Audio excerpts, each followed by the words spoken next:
Hello my lovely students, this is Mansi. Welcome back to the channel. Now we are going to start with exercise 5.4. I know ये एक optional exercise है. काफ़ी बच्चे कह रहे थे मैम रहने दो मत कराओ, काफ़ी बच्चे कह रहे थे करा दो. So I went through the question and I realize कि इसमें 2-3 क्वेश्चन ऐसे, टोटल 5 क्वेश्चन है जिसमें से 3 क्वेश्चन ऐसे हैं जो प्रीवियस ईयर एग्जाम्स में आ रखे हैं एंड इसमें कुछ क्वेश्चन RS अग्रवाल के भी है. सो आई थॉट चलिए यार 5 ही क्वेश्चन है, कर लेते हैं, आप लोग भी प्रैक्टिस कर लेना, ठीक है. So let's get started. सबसे पहला क्वेश्चन है हमारे पास, which term of the AP 121, 117, 113 is its first negative term.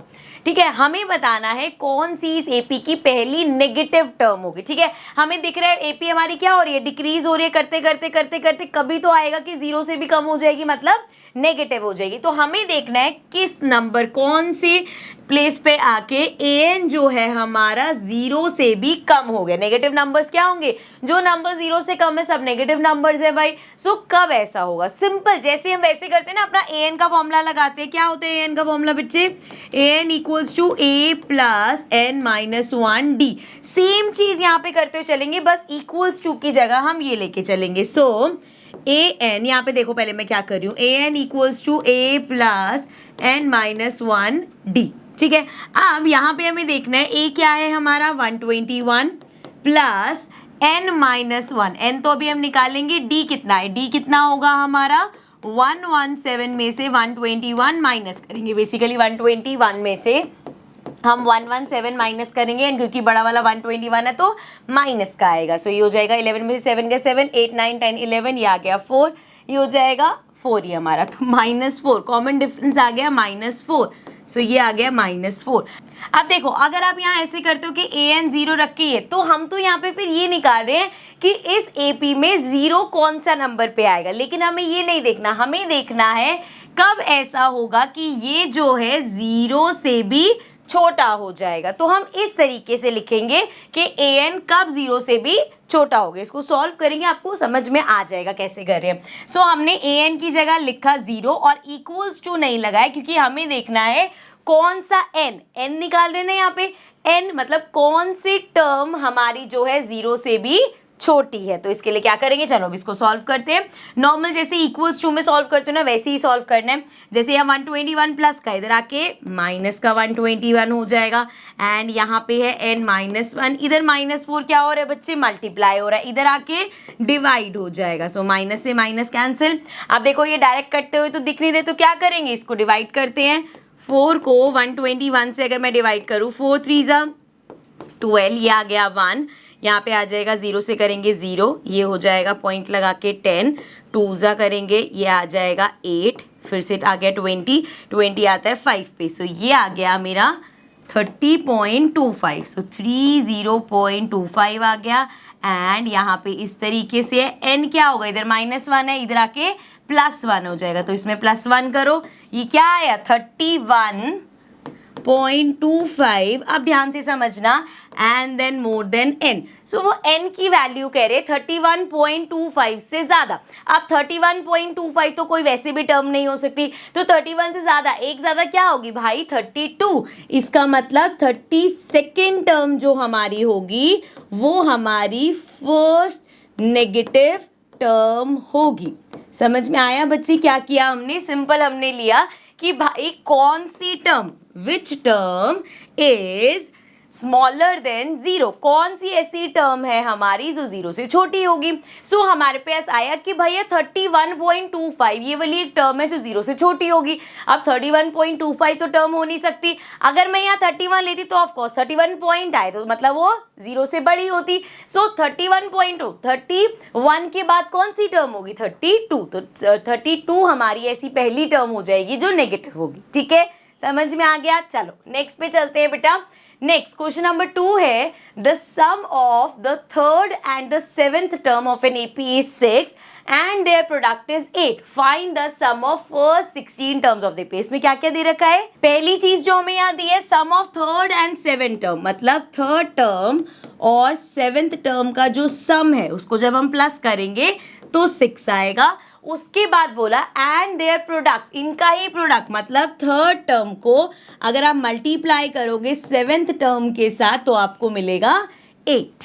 ठीक है, हमें निकालना क्या है, find the sum of 16 terms. तो हमें S16 क्वेश्चन में फाइंड करना है। इसके लिए अगर S16 निकालना है, हमें A D वगैरह ये सब चाहिए होगा। सो इन दोनों चीजों की हेल्प से निकालते हैं। देखो कैसे, थर्ड टर्म मतलब A plus 2D plus seventh term मतलब A plus 6D equals to 6 हो जाएगा। So A plus A 2A plus 6 7 8 ये आ गया AD इक्वल्स टू 6। पूरा यहाँ पे 2 कॉमन दिख रहा है। सो ये आ जाएगा A plus 4D equals to 3।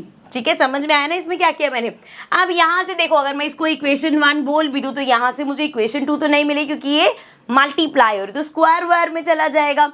सो यहाँ पे हम क्या करेंगे, हम सिंपल सी एक चीज करते हैं कि इधर A या D की वैल्यू निकाल लो। अब D की निकालेंगे तो अपॉन में 4 जाएगा। अगर मैं सिंपल यहाँ से A की वैल्यू निकालूँ तो A इक्वल्स टू आ जाएगा 3 माइनस 4D। तो यहाँ से मैंने क्या किया, A की वैल्यू निकाल ली। अब चलते हैं जरा इधर वापस चलते हैं।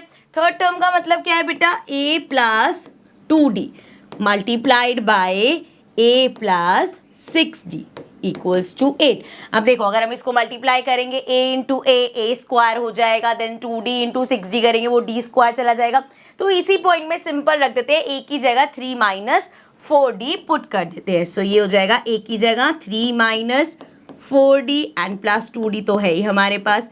इधर आएंगे फिर से A की जगह 3 minus 4D and plus 6D equals to 8। ठीक है, यहाँ तक कोई दिक्कत नहीं है।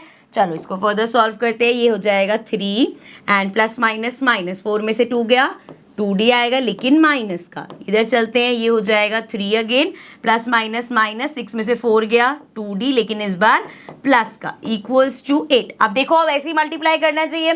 3 को पहले इस ब्रैकेट से करेंगे, 2D को इस ब्रैकेट से करेंगे, या उससे कुछ ईजी दिख रहा है। देखो जरा, अगर हम इसको ध्यान से देखें बच्चे तो एक फॉर्मूला बन रहा है। कौन सा फॉर्मूला, कैसा फॉर्मूला बन रहा है, A plus B A minus B equal होता है A square minus B square के। तो यहाँ पे देखो A, यहाँ पे ये भी 3 है, ये भी 3 है, यहाँ 2D है, यहाँ 2D है एंड प्लस माइनस। तो A plus B A minus B का फॉर्मूला लगा सकते हैं, A square minus B square. A square मतलब 3 का स्क्वायर माइनस B स्क्वायर मतलब 2D का स्क्वायर इक्वल्स टू 8 आ गया। तो 3 का स्क्वायर 9 माइनस 2 का स्क्वायर 4, D का square D square equals to 8। अब ये आ जाएगा माइनस 4D स्क्वायर, यहाँ पे 8 है, 9 इधर प्लस का है बेटा, इधर जाके माइनस का हो जाएगा। तो आ गया minus 4D square equals to -1, minus से माइनस कैंसिल, इसको ऊपर कर दो, ये हमारा हो जाएगा D square equals to 1/4। So D हमारा आ गया अंडर रूट में 1/4। जब ये बाहर आएगा 1 अंडर रूट में है तो 1 इक्वल होगा, 4 अंडर रूट में है तो वो 2 का स्क्वायर होता है। तो ये आ जाएगा 1/2 लेकिन प्लस माइनस रूट से बाहर है ना। तो मतलब यहाँ पे मुझे D की 2 वैल्यूज मिल गई, एक 1/2 और एक D की वैल्यू मिली है -1/2। सो अगर D की 2 वैल्यूज है तो इसकी हेल्प से हमारे पास A भी 2 ही आएंगे। देखो हमारा A क्या था, A इक्वल्स टू था 3 माइनस 4D। तो यहाँ पे जब मैं यहाँ पे वैल्यू पुट करूंगी तो एक तो आ जाएगा 3 माइनस 4D कितना है 1/2। सो ये आ गया 3, यहाँ से कैंसिल करेंगे, 2 1 जा 2, 3 माइनस 2, 3 में से 2 माइनस करेंगे 1 आ जाएगा। यही अगर मैं यहाँ पुट करूंगी so again A equals to तो वही है 3 माइनस 4D, लेकिन इस बार क्या होगा 3 माइनस 4 एंड D भी क्या है -1/2। 2 से इसको कैंसिल करेंगे 2 आएगा। अब ये हो जाएगा 3 माइनस माइनस प्लस, तो 3 प्लस 2 इज 5। तो यहाँ पे मेरे पास A और D की 2 वैल्यूज आई हैं। जरा लिख लेते हैं सुंदर सुंदर तरीके से।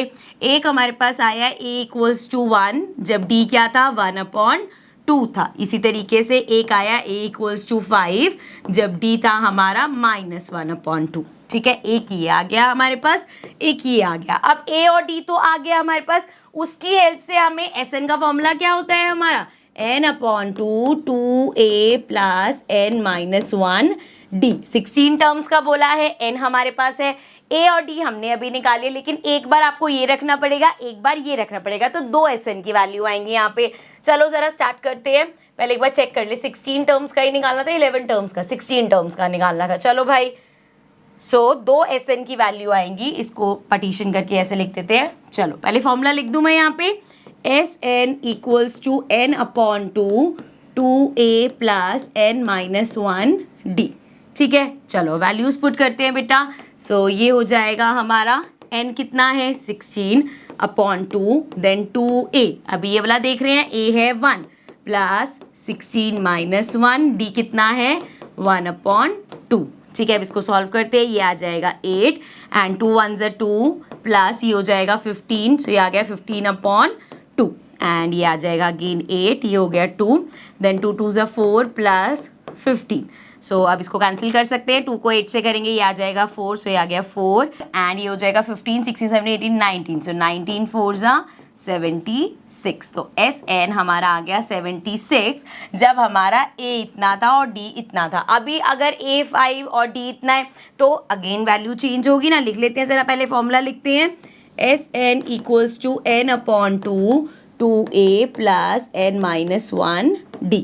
सो ये हमारा हो जाएगा बेटा अगेन 16 ही रहेगा अपॉन 2 2a कितना है इस बार 5 प्लस 16 माइनस 1 एंड d कितना है माइनस 1 अपॉन 2। ठीक है, सो ये आ गया हमारे पास 8 5 2 ज़ा 10 प्लस ये हो जाएगा 16 में से 1 गया 15 इनटू में 1 अपॉन 2 है तो ये प्लस का साइन में माइनस में चेंज कर दूं, ये हो जाएगा भाई माइनस 15 अपॉन 2। सो ये आ गया हमारे पास 8, यहाँ पे कॉमन लेंगे, ये आ जाएगा 2 2 इंटू 10 इज 20 माइनस 15 हो जाएगा। ऑल्सो 8 और 2 आप कट कर सकते हैं ना। सो 2 1 ज़ा 2, ये आ जाएगा 4। सो ये आ गया 4 एंड ये हो जाएगा 20 में से 15 माइनस करो 5। सो 5 इंटू 4 इज 20। तो यहाँ पे S16 आ गया हमारे पास 20। एक आया 76 और एक आया 20। ठीक है भाई, समझ में आ गया क्वेश्चन। चलो नेक्स्ट थर्ड क्वेश्चन पे चलते हैं बच्चे। सो बेटा ये जो क्वेश्चन नंबर 3 है this is from RS Agarwal. ये RS अग्रवाल का क्वेश्चन है एंड इसमें सिर्फ एक छोटी सी ट्रिक है जो अगर आपको समझ में आ गई तो क्वेश्चन बहुत सिंपल लगेगा। ठीक है, चलो let's start with the question. So the question says a ladder has rungs 25 centimetre apart. Rungs का क्या मतलब होता है, देखो ऐसे अगर हमारी एक लेडर है सो उसके बीच में ऐसे स्टेप्स बने होते हैं बेसिकली जिस पे आप पैर रख के इस पे लेडर पे चढ़ते हो। ठीक है, सो वो उन्होंने बोला 25 सेंटीमीटर अपार्ट है। जैसे यहाँ से यहाँ तक 25 सेंटीमीटर का डिफरेंस है, इसमें भी 25, अगला जो होगा उसमें भी 25, इस तरीके से। ठीक है, समझ में आ रहा है ना क्वेश्चन में क्या लिखा है। The rungs decrease uniformly in length from 45 centimetre at the bottom to 25 centimetre at the top. अब यहाँ पे उन्होंने क्या कहा कि जो लेडर है ना ये ऐसी नहीं थी, ऐसे स्ट्रेट नहीं है कि ये बराबर रहेंगे। जो हमारी लेडर है ना वो कुछ इस तरीके से है। सो अब इसमें क्या हुआ, जैसे यहाँ से अब जो ऊपर वाला स्टेप होगा थोड़ा छोटा हो जाएगा और छोटा, ऐसे करते करते टॉप पे आता आता वो छोटा होता जा रहा है। सो सेम इस केस में यहाँ पे ये है कि 45 से स्टार्ट हुआ 45 सेंटीमीटर, फिर ऊपर थोड़ा कम हो गया, फिर कम हो गया, करते करते कम होते होते जो सबसे टॉप वाला है वो 25 सेंटीमीटर का है। ठीक है, यहाँ तक समझ में आया। Now if the top and the bottom rungs are 1/2 metre apart. अब वो कह रहे हैं कि ये जो हमारा बॉटम वाला है और ये जो हमारा टॉप वाला है ये जो है वो कितनी दूरी पे है 1/2 मीटर। ठीक है, इसको भी कन्वर्ट कर लेंगे बाद में, ये समझ में आ गया। इसका डिस्टेंस इतना दे रखा है।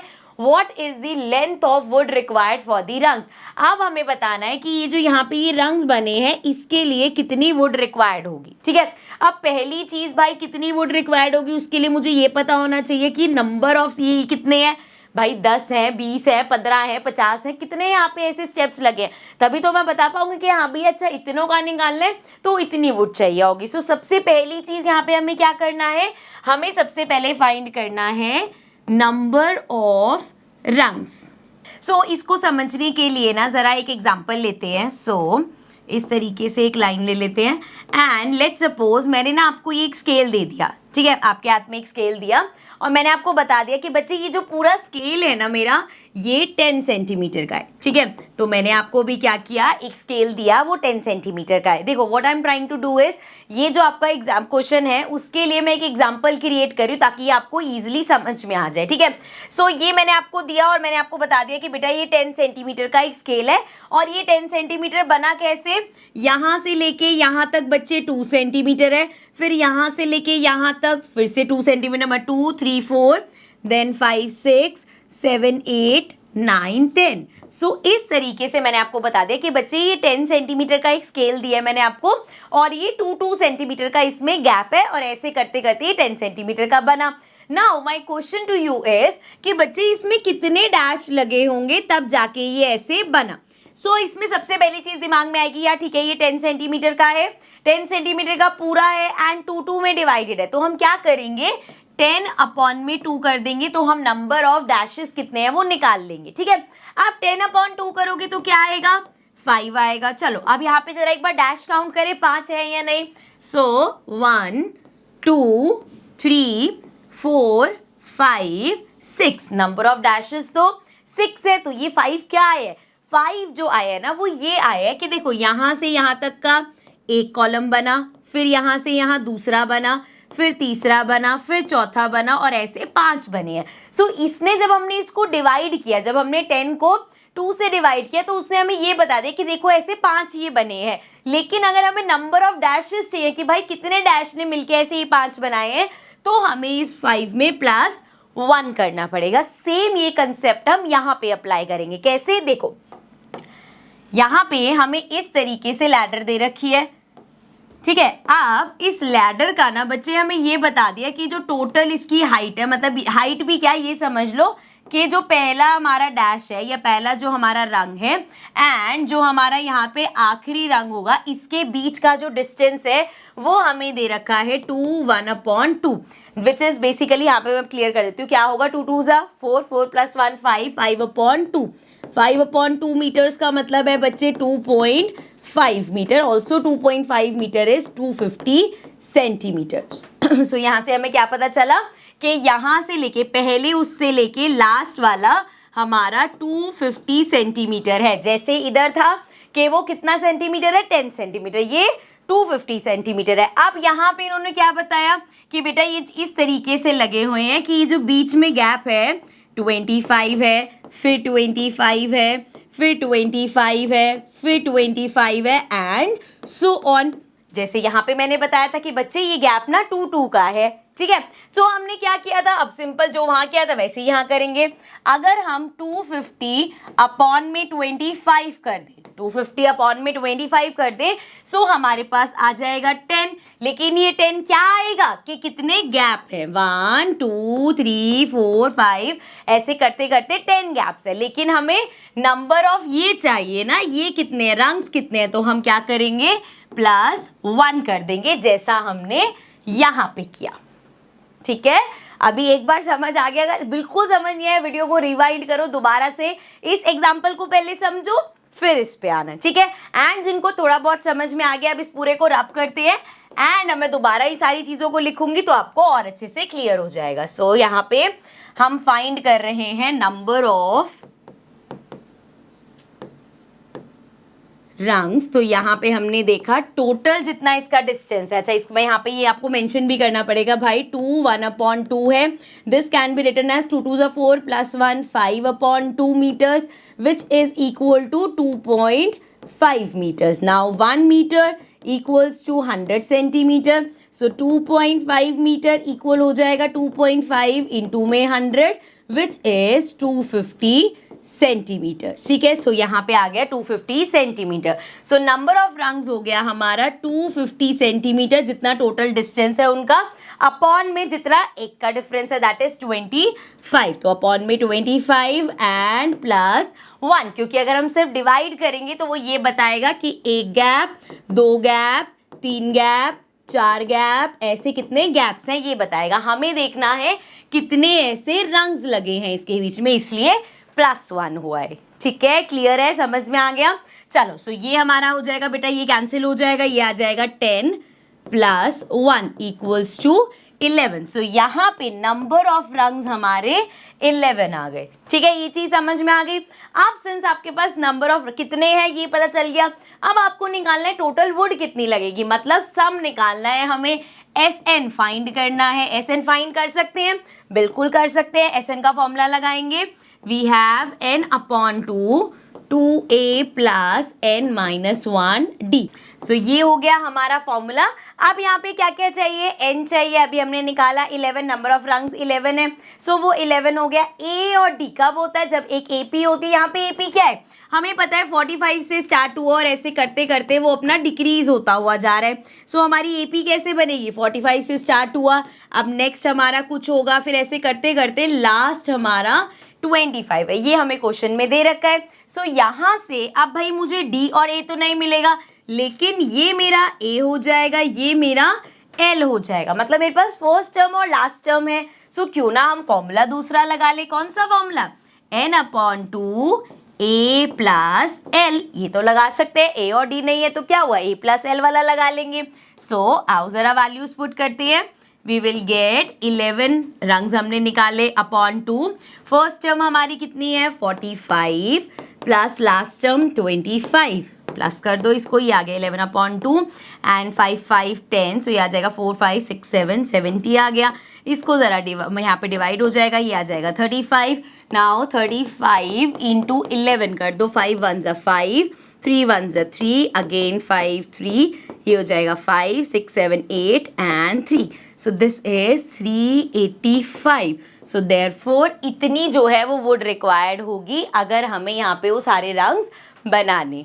ठीक है, आई होप समझ में आ गया होगा। सिर्फ जो समझने वाला कंसेप्ट था वो ये वाला था, ये जो +1 एक्स्ट्रा हुआ है, इसके अलावा बाकी सारी चीजें बहुत सिंपल हैं। ठीक है, सो इसी के साथ चलते हैं नेक्स्ट क्वेश्चन पे। Question number 4 says the houses of a row are numbered consequently from 1 to 49। अब यहाँ पे हाउसेज का नंबरिंग कर रखी है, कैसे कर रखी है बच्चे, जैसे हाउस नंबर यहाँ पे ये हो गया हाउस नंबर 1, उसके बाद ये हो गया हमारा हाउस नंबर 2, हाउस नंबर 3, और ऐसे करते करते करते करते ये 4 हो गया, ये 5 हो जाएगा, 6 हो जाएगा, ऐसे करते करते करते करते कहाँ तक नंबरिंग कर दी है, नंबरिंग करी गई है 49 तक। ठीक है, 1 से 49 तक। Now show that there is a value of x की कोई ऐसी वैल्यू है such that the sum of number of houses preceding the house number x is equal to the sum of number of the houses following it. अब यहाँ पे क्या बोला उन्होंने कि इस पूरे बीच में एक ऐसा हाउस है जो जिसका नाम x दे दिया। अब इस x हाउस जो है इससे पहले जितने हाउसेज हैं, मतलब ये सब, इनका जो सम है इक्वल है इसके बाद के जितने हाउसेज हैं उसके इक्वल है। अभी कैसे प्रूफ करेंगे हम, देखो यहां से लेके इसके पहले वाला, जस्ट एक पहले वाला हाउस क्या होगा, x-1 होगा। क्यों यहाँ पे मैंने x-1 किया, देखो ना नंबरिंग कैसे है, 1 2 3, तो भाई मान लो अगर x हमारा लेट्स सपोज 37 है तो इससे पहले वाला हाउस क्या होगा 36 होगा, तो अपने आप हो गया ना 37-1 इस तरीके से, इसलिए अगर ये x है तो ये x-1 हो जाएगा। ठीक है, अब जरा इसको रब कर देते हैं। अब ध्यान से इसको समझोगे तो आपको क्लियर हो जाएगा, अगर पहले ही सोच लोगे यार बड़ा मुश्किल सा है समझ नहीं आ रहा तो डिफिकल्टी लगेगा। ठीक है, सो अब क्वेश्चन में क्या बोला है, x से पहले जितने हाउसेज हैं उनका सम, अगर मुझे यहाँ फर्स्ट हाउस से लेके x-1 इस हाउस तक का सम निकालना है तो कैसे करेंगे हम, एपी के हिसाब से s x-1 निकाल लेंगे। ठीक है ना भाई, फर्स्ट टर्म ये हो जाएगी, लास्ट टर्म x-1 होगी, निकल गया सम। ठीक है, अब ये इक्वल है किसके, यहां जाके थोड़ा समझने वाला है। अब मुझे क्योंकि सम निकालना है इसके बाद वाला जो हाउस है यहां से लेके 49 नंबर तक, अब ये कैसे निकालेंगे, चलो आप कहोगे ठीक है मैम इसको x+1 ले लो, जब ये x-1 है तो x+1 हो जाएगा, लेकिन तब भी ये AP के बीच में आ रहा है। जैसे अब इसके लिए मैंने एक एग्जांपल लिया, उसको आप ध्यान से समझोगे कि यहाँ पे क्योंकि ऐसे 49 है ना तो बहुत बड़ा जा रहा है, तो हम इसको इसी को ही शॉर्टन अप कर देते हैं कि ऐसे 5 घर हैं, 1 2 3 4 5। ठीक है, नंबरिंग भी इनकी ऐसी होगी 1 2 3 4 5। अब ये मत कहना मैम सम तो इक्वल होगा नहीं, जस्ट एक एग्जांपल दे रही हूँ मैं आपको। ऐसे 5 घर है यहाँ पे, एंड हमें बोला है कि बेटा ये वाला जो तीसरा वाला घर है ना, इससे पहले के जो 2 घर हैं एंड इसके बाद वाले जो 2 घर है इनका सम इक्वल है। तो पहले के 2 का तो निकाल लो, अगर मान लो इनके हाउस नंबर ले लेते हैं हम कुछ ना कुछ, जैसे इसका हाउस नंबर 5 हो गया, इसका हाउस नंबर 2 हो गया, इसका हाउस नंबर 3 मान लेते हैं एंड इसका हाउस नंबर 2 मान मान लेते हैं, ठीक है। रैंडम एग्जांपल्स लिए मैंने, सिर्फ यहाँ पे आपको कंसेप्ट समझना है। अब अगर मुझे इन दोनों का सम निकालना है तो सिंपल 5 + 2 मतलब 7 आ जाएगा। इन दोनों का सम निकालना ईजी है, यहाँ पे तो कुछ दिक्कत नहीं, इधर भी हमने कहा था ये निकालना ईजी होगा। अब अगर मुझे कोई कह रहा है कि भाई तुम इन दोनों का सम बताओ, तो इस एपी में मैं इन दोनों का सम कैसे बनाऊंगी। ऑल्सो यहाँ पे भी कुछ नंबर दे देते हैं, इसको 1 दे देते हैं, ठीक है। अब अगर मुझे इसका सम निकालना है तो मेरे पास क्या ऑप्शन है। अगर मेरे को इसका सम निकालना है तो मैं क्या कर सकती हूँ, अगर मुझे टोटल का सम बता दो, जैसे मुझे टोटल बता दिया 5 6 7 8 9 10 11 12 13 कि देखो टोटल जो है ना वो 13 है, तो मैंने क्या किया S5 टोटल निकाल लिया। S5 इसमें से अगर मैं इतना पार्ट माइनस कर दूं बच्चे, इस पूरे का मेरे पास सम है, इसमें से मैंने इतना हटा दिया तो यही 2 बचेंगे। आप इतने का अगर S3 तक, इसमें से मतलब मैंने S3 माइनस कर दिया, इस पूरे में से मैंने S3 हटा दिया, तो क्या मेरे पास इन दोनों का सम आ जाएगा। चेक करके देखें, देखो पहले पूरे का कितना था, टोटल 13 था। अब अगर S3 हटा दो, 5 6 7 8 8 हटा दो, कितना आएगा, 13 में से 8 गया 5 आएगा। देखना जरा, 3 + 2 आ गया 5, है ना। सो दोबारा से समझो एक बार, क्या करा हमने, सबसे पहले यहाँ तक तो समझ में आ गया कि ये कैसे आया, x - 1 हमने बोला ठीक है भाई, इससे पहले वाले सारे घर निकाल दो वो आ जाएगा, ठीक है। यहाँ तक क्लियर है। अब जब मुझे यहाँ से इतना इनका सम निकालना है तो मेरे पास क्या ऑप्शन है कि मैं इन सारे हाउसेस का सम निकाल लूं, मतलब S49 फाइंड कर लो। जैसे यहाँ पे मैंने किया, पांचों घरों का सम निकाल लिया। आप इसमें से कितने हाउसेस माइनस करो, देखो यहां से तो मुझे चाहिए, ये x वाले हाउस तक मुझे नहीं चाहिए, तो x वाले हाउस तक का सम हटा दो इसमें से, तो पूरे 49 में से x तक का सम हटा दो। क्लियर, समझ में आया। एक बार फिर से समझो, हमने क्या किया, क्योंकि मुझे अब इतने यहाँ जो हाउसेस है ना उसका निकालना है, मैं आगे तो नहीं आ रही ना, इतने हाउसेस का निकालना है, तो क्या किया, पहले सारे 49 हाउसेस का निकाल लिया एंड इसमें से इससे पहले वाले जितने भी हाउसेस हैं उसका सम माइनस कर दो, तो मेरे पास आ जाएगा इतने हाउसेस का सम।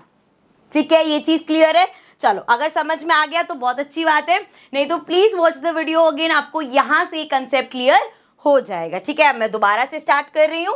चलो, इसको यहाँ पे कर लेते हैं and let's start the question again now. अब भैया स्टार्ट किया हमने, पहला हाउस 1 2 3 और ऐसे करते करते करते करते करते करते करते करते लास्ट के हाउसेस तक पहुंच गए हम, 47 48 49 इस तरीके से पहुंच गए। ठीक है, अब उन्होंने बोला था कि बीच में यहाँ कहीं सेंटर पे कोई एक हाउस है, सेंटर भी नहीं कहीं पे भी, मतलब बीच में एक हाउस है x, इस तरीके से कि इससे पहले के जो हाउसेस हैं उनका सम, इसके पहले के हाउसेस में x तो नहीं आएगा, सो x से पहले वाले हाउसेस कहाँ तक होंगे, ये वाला हाउस क्या होगा, x - 1, so therefore sum of x - 1 equal होगा इसके बाद के हाउसेस के, इसके बाद वाले जो ये हाउसेस हैं इसका। और इसको हमने कैसे बताया, कैसे निकालेंगे, ये बाद के निकालने के लिए हमने पहले सबका सम निकाला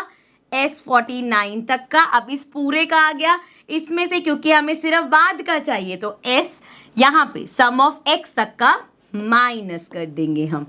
ठीक है बच्चे, अगर आपको ये वाला कंसेप्ट क्लियर हो गया तो इसके अलावा इस क्वेश्चन में और कुछ भी नहीं है बच्चे। यहाँ तक आ गए तो समझो क्वेश्चन हो गया, क्योंकि यहाँ पे तो अब बस सम का फॉर्मूला लगेगा, और फॉर्मूला भी कौन सा, क्योंकि इसमें हमारे पास सिंपल वाला है, हर उसमें लास्ट टर्म हमारे पास है ही, सो हम SN का सिंपल फॉर्मूला लगाएंगे n/2 एंड a + l। देखो जरा, अब अगर मुझे निकालना है sum of x minus houses, सो यहाँ पे n क्या है, x - 1, so n/2 and first term क्या है, इस AP की फर्स्ट टर्म है 1 प्लस, अब लास्ट टर्म वैसे तो 49 है लेकिन हम कहाँ तक निकाल रहे हैं, सम इधर तक निकाल रहे हैं ना, तो हमारे लिए तो लास्ट टर्म हमारी x - 1 हो गई, सो 1 + x - 1। समझ में आया बच्चे, क्या किया है, आपको सम निकालना है यहाँ से लेके यहाँ तक, सो यहाँ से यहाँ तक का अगर सम निकाल रहे हो तो आपकी फर्स्ट टर्म 1 हो गई, लास्ट टर्म x माइनस 1 हो गई, ठीक है। अब दिस इज इक्वल टू, अब अगर आप सारे 49 हाउसेस का निकाल रहे हो, सो आपका टोटल नंबर कितना है, 49 हाउसेस का निकाल रहे हो तो 49/2 एंड फर्स्ट टर्म एपी की क्या है, 1 है, प्लस लास्ट टर्म पूरा 49 तक निकाल रहे हो तो लास्ट टर्म 49 हो गई।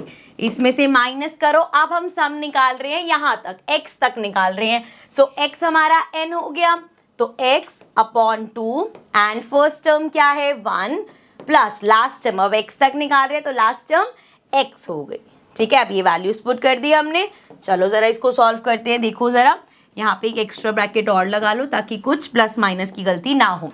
अब देखो जरा इसको अगर मैं सॉल्व करूं तो ये मेरा हो जाएगा x -1/2, ब्रैकेट में देखेंगे तो 1 से 1 कैंसिल हो जाएगा, ये बच जाएगा x equals to 49/2 as it is लिख दो, एंड यहाँ पे 49 + 1 होगा तो ये मल्टीप्लाइड बाय 50 हो जाएगा। Let's keep this in one bracket and minus के बाद वाला अलग ब्रैकेट में रखते हैं। तो यहाँ पे वी हैव x और ये इस तरीके से लिख दो 1 + x/2, ठीक है बच्चे, यहाँ तक क्लियर है। अब इसमें देख लो यहाँ पे क्या हो जाएगा, ये हो जाएगा x -1/2, यहाँ पे देखना जरा, इधर है x -1/2, इधर है x + 1/2, क्या कर सकते हैं, इसको उठा के यहाँ पे ले आते हैं, ये इधर माइनस का इधर आके प्लस का हो जाएगा, सो ये हो जाएगा प्लस x + 1/2, और यहाँ पे क्या बचा देखो जरा, 2 से 25 को मतलब 2 से 50 को करेंगे आ जाएगा 25, सो यहाँ पे बचा 49 × 25। नेक्स्ट स्टेप में इसको मल्टीप्लाई भी कर लेंगे, ठीक है। अब इधर आ जाओ जरा, पहले ब्रैकेट्स मल्टीप्लाई कर लेते हैं। x × x is x², x × 1 is x/2 and plus करना है हमें, ये हो जाएगा x × x x² plus x। अब जरा इनका एलसीएम लो, ये हो जाएगा 2 एंड ये आ जाएगा x² - x plus x² plus x। सो यहाँ से हमारे पास आ गया x² plus x² 2x² and ये प्लस माइनस ये तो कैंसिल ही हो जाएगा, अपॉन में 2 है, 2 से 2 कैंसिल हो जाएगा, इक्वल्स टू में हमें करना है 49 को मल्टीप्लाई 25 से। अच्छा एक चीज़ और देख लो यहाँ पे, अगर मैं मल्टीप्लाई नहीं भी करती तो ये है 49 × 25, ज़्यादा बेटर है अगर मल्टीप्लाई ना करें कैलकुलेशन के पॉइंट ऑफ व्यू से। अब ये क्या आया है हमारे पास, x² इक्वल आया है 48 नहीं 49 था ना, यस 49 है, सो तभी मैं को भी मैंने बोला इजी और डिफिकल्ट कैसे हो गया, 49 × 25। क्यों मैं इजी बोल रही हूँ बच्चे, इधर स्क्वायर है, यहाँ के अंडर रूट हो जाएगा, तो x इक्वल्स टू आ गया अंडर रूट में 49 × 27। अगर आप मल्टीप्लाई कर भी देते 27 नहीं 25, अगर आप मल्टीप्लाई कर भी देते तब भी जो भी नंबर आता उसको अंडर रूट में लिख देते। यहाँ पे हमें पता है x, ये जो 49 है किसका स्क्वायर है, 7 का, एंड 25 किसका स्क्वायर है, 5 का, तो 7 × 5 = 35। सो इन केस अगर आप मल्टीप्लाई कर भी दोगे तो यहाँ पे जो नंबर आएगा वो 35 का स्क्वायर होगा बेसिकली। सो x आ गया हमारा 35। इसका क्या मतलब है, वैसे देखो रूट से बाहर है, प्लस माइनस 35 होना चाहिए, बट हमें पता है हाउस नंबर जो हमने डाले हैं वो कैसे हैं, पॉजिटिव ही है, प्लस 35 ही होगा। सो देयरफॉर यहाँ पे ये जो हम बार बार x घर की बात कर रहे हैं ये क्या है, ये हमारा 35th हाउस है। ये हाउस ऐसा है कि इसके पहले वाले जितने हाउसेस हैं उसका सम इक्वल है इसके बाद वाले जितने हाउसेस हैं उसके, ठीक है। I hope this is clear. I know कि थोड़ा सा अबव लेवल के क्वेश्चंस है, बट प्लीज बच्चे इनकी प्रैक्टिस करना, क्योंकि ये तो स्पेशली मैंने पर्याप्त सीरीज जब किया था तब भी क्वेश्चन कराया था, विच मीन्स कि 2016 वाला जो हमारा CBSE का बोर्ड का एग्जाम था उसमें ये क्वेश्चन आया हुआ है। एंड आयरनी देखो NCERT में लिखा है कि these questions are not from examination point of view, but ये 2016 में CBSE का ये क्वेश्चन आया हुआ है, ठीक है। So you have to do practice of such questions also, ठीक है। चलो अब इसी के साथ चलते हैं अपने नेक्स्ट क्वेश्चन पे, जो लास्ट क्वेश्चन है इस exercise. So question number 5 says a small terrace at a football ground comprises of 15 steps each of which is 50 metre long and build of solid